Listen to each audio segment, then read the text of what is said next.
Sigue ahí Raúl García y todo pidiendo que alguien se desmarque, lo hace מדויקת של אתו,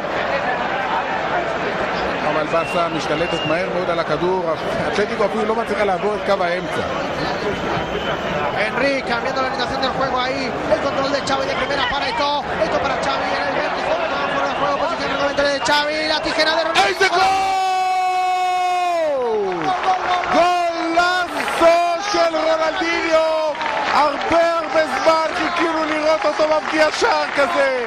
זה לא פנדל, זה לא כדור חופשי, זה גולאסו של רונלדיניו. דקה 30, ברסה 1, אתלטיקו 0. איזה גול ענק! רונלדיניו, ברוך הבא.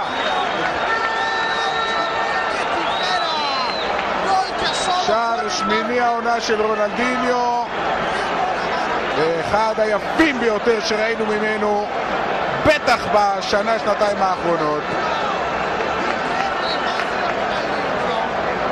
פשוט שער ענק, והשער הזה מחזיר את רונלדיניו, מוריד את כל סימני השאלה, ואולי גם משאיר אותו בברצלונה. הכדור מעל הראש של ולרה, הוא אפילו לא יודע מאיפה זה בא לו. 1-0 לברסה.